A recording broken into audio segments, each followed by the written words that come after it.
Hi friends, అంతా ఎలా ఉన్నారు? బాగున్నారు అనుకుంటున్నాను.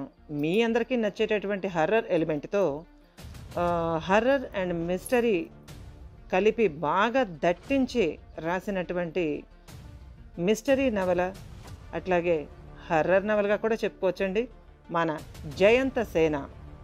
ఈ మిస్టరీ హర్రర్ నవలకి మీ అందరికీ స్వాగతం. ఇంకా మన ఛానల్ని, ఆడియో ఫేస్ ఛానల్ని సబ్స్క్రైబ్ చేసుకోండి, లైక్ చేయండి, షేర్ చేయండి. అట్లాగే కామెంట్స్ రూపంలో మీరేమనుకుంటున్నారో తెలియచేయండి. ఇక ఆలస్యం చేయకుండా మనం మెయిన్ స్టోరీలోకి అయితే వెళ్ళిపోదామండి. రండి, ఆస్వాదించండి, ఆనందించండి, ఎంజాయ్ చేయండి, ఎంకరేజ్ చేయండి మన జయంత సేన. ఇక కథలోకి అయితే వెళ్ళిపోదాం పదండి. పొగ రూపంలో బయటపడింది. ఆ వెంటనే ఆ శరీరం దబ్బుమని కింద పడిపోయింది. ఆ ఆకారం విద్యది. రండి నాయన, మునిరాజా పిలిచింది అఘోరి. అందుకోసమే ఎదురు చూస్తున్న డాక్టర్స్ పరుగున వచ్చారు. వాళ్ళ వెనకే మిగతా వాళ్ళు కూడా ఆతృత ఆపుకోలేక వచ్చేశారు. నేల మీద అచేతనంగా పడి ఉన్న విద్యని చూడగానే జయంత భోరుమంటూ విద్య పక్కన కూలబడి ఏడవసాగింది. మోనిక, మధుకర్ విద్యకు తెలివి తెప్పించే ప్రయత్నం చేయసాగారు. అమ్మ గురుమాత, నీకు ఎలా కృతజ్ఞతలు చెప్పాలో అర్థం కావడం లేదు. మధు చేతులు జోడించాడు మనస్ఫూర్తిగా. ఒళ్ళంతా రక్తసిక్తంగా చీలికలు పీలికలైన బట్టలు, ఒంటి నిండా గాయాలు, ఒక విధంగా అపస్మారక స్థితిలో ఉంది విద్యాధరి. విద్య అందంగా, చలాకీగా, ఎంతో సంస్కారవంతమైన విద్యావతి అయిన సౌజన్యమూర్తి ఇలా పిశాచ హస్తంలో పడి నలిగి రెక్కలు రాలిన పుష్పంలా, రెక్కలు తెగిన పావురంలా దయనీయ స్థితిలో పడి ఉండటానికి గల కారణం ఏమిటి? ఆమెకి ఇప్పుడు వర్తమానంలో అస్సలు సంబంధం లేని గత జన్మే కదూ కారణం. ఇది మరీ అన్యాయం కదూ. కాల పరిమితి.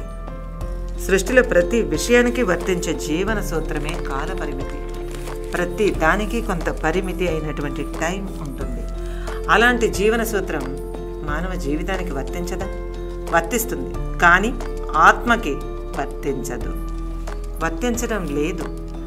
ఎప్పుడో 480 ఏళ్ల కిందటి ఓ జన్మలోని శేషించిన మంచి చెడులు, అనుబంధాలు ఈ జన్మలోకి మోసుకొస్తోంది. విద్యతో పాటు జయంతిని, శశికాంత్ని, విక్కీని కూడా శాసిస్తోంది. ఇంకా మరికొందరిని హింసిస్తోంది. భారంగా నిశ్వసించాడు డాక్టర్ మునిరాజ్. చేష్టలు దక్కి మతులు ఎప్పుడో పోయిన తక్కిన వాళ్ళు డాక్టర్ అగస్త్యన్కి, విద్యాధరికి సపర్యలు ప్రారంభించారు. ప్రస్తుతం ఉన్న దేవుడి ఫోటోలన్నీ తీసేసి గురుమాత, అగ్నివర్ష, హిజ్రానందల ఫోటోలు కట్టించి పూజ గదిలో పెట్టుకోవాలన్న కోరిక బలవంతంగా అణుచుకున్నాడు డాక్టర్ మిథున్.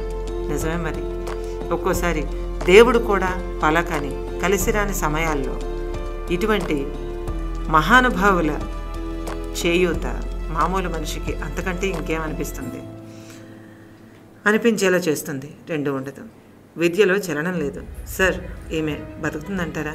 ఎన్ని చేయను కళ్ళు భయంతో రెపరెపలాడాయి. ఈ 20 రోజుల్లో ఎన్నో దారుణాలు చూశాడు అతను. డామిట్, పల్స్ డ్రాప్ అవుతోంది డాక్టర్, మిథున్ గాభరాగా అన్నాడు. అందరి అటెన్షన్ ఒక్కసారిగా విద్య వైపు మళ్ళింది. విద్య ఒళ్ళు బాగా చల్లగా ఉంది. ఊపిరి ఏదోలా తీస్తోంది. కన్రెప్పలు నిశ్చలమైనాయి. జయంత స్పృహ తప్పి పడిపోయింది. బేబీ, ఒక్కసారిగా కూతుర్ని పొదివి పట్టుకొని కాచుకున్నాడు జయరాజు. లేకపోతే ఉన్న ఫలంగా కింద పడిపోయేది. సార్, అంతకంతకు పరిస్థితి దిగజారుతోంది. ఎగవు ప్రతీస్తోంది విద్య. మాట వినపడిన వైపు చూశాడు మిథున్. అక్కడ విక్కి కణతలు నొక్కుంటూ నిలబడి ఉన్నాడు. అతని మొహం చాలా ఆందోళనగా ఉంది. ఓవైపు జయంతకి సపర్యలు జరుగుతున్నాయి. డాక్టర్ అగస్త్యన్కి ట్రీట్మెంట్, అది కూడా జరుగుతోంది. గెస్ట్ హౌస్లోని వాతావరణం ఎవ్వరికీ స్థిమితంగా లేదు. ఈ గలాటాకి రెస్ట్కి వెళ్ళిన దేవరాయప్ప, చెంగప్ప తదితరులు హాల్లోకి మళ్ళీ తిరిగి వచ్చారు. పడున్న జయంతిని చూస్తూనే వాళ్ళ మొహాలు వివరణమైనాయి. ఏమైనది తల్లి? అరే ఏమైనది కుమారి? వాళ్ళ సంభాషణకి జయరాజ్కి మండుకొచ్చేసింది. గెట్ లాస్ట్ రాస్కెల్స్, కొరకొర చూస్తూ అన్నాడు. అది వాళ్ళకి అర్థం కాలేదు. చెంగా, అమ్మడిని స్పృహ తప్పినట్టుంది, చూస్తావే, వెళ్ళు సైగ చేశాడు దేవరాయప్ప. మెరుపులంటే ఆలోచన వచ్చింది డాక్టర్ మునిరాజుకి. దేవరాయప్ప గారు, ఇక్కడ విద్య పరిస్థితి. ఆగాడు. చప్పున ముందుకొచ్చిన దేవరాయప్ప విద్య ముక్కు దగ్గర వేలు పెట్టి చూసి ఒక్క ఉదుటిన బయటికి పరిగెత్తాడు. క్షణాల్లో ఏవో ఆకులు తెచ్చి అరచేతులతో నులిమి 2 చుక్కల రసాన్ని విద్య ముక్కుల్లోకి చేర్చాడు. 2 క్షణాలు భారంగా జరిగాయి. 2 తుమ్ములు తుమ్మి కళ్ళు తెరిచింది విద్యార్థి. వైద్యశాస్త్రానికి అందని వైద్యం, ఏ డాక్టరు చేయని అద్భుతం, అసలు ఎవ్వరూ చేయలేని వైద్యం. దాదాపు మృత్యువు ఒడిలోకి అలా అలా అలా జారిపోతున్న విద్యని ఈ లోకానికి అంత ఫాస్ట్గా తెప్పించగలిగిన ఆ ఆకులు ఏమిటి? వాటిని ఎలా వాడాలి? ఆ వాడకం ఎలా తెలిసింది? మునిరాజు ఉద్వేగంగా ఉన్నాడు.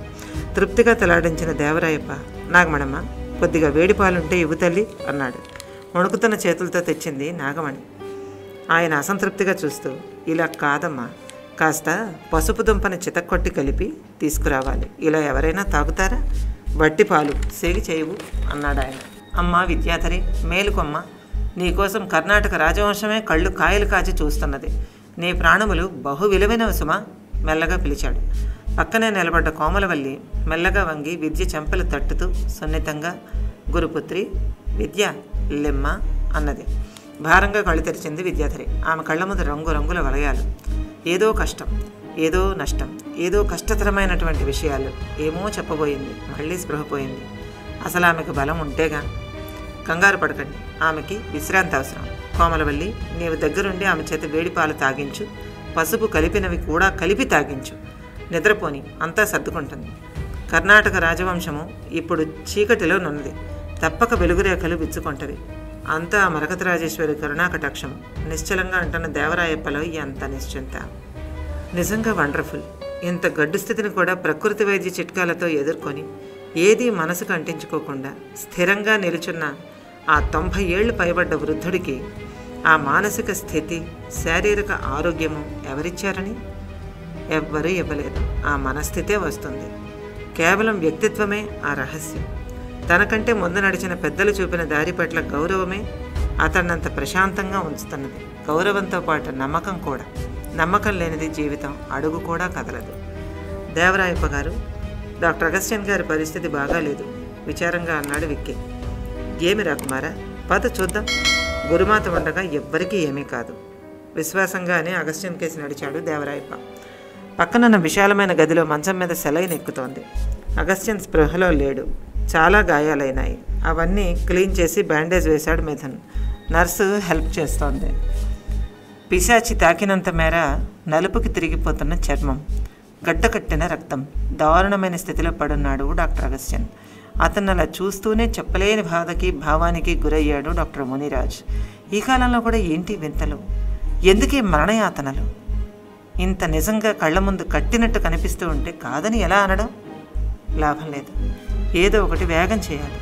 ఇంకా ఎవ్వరూ బలి కాకుండానే ముగింపు పలకాలి. తప్పదు.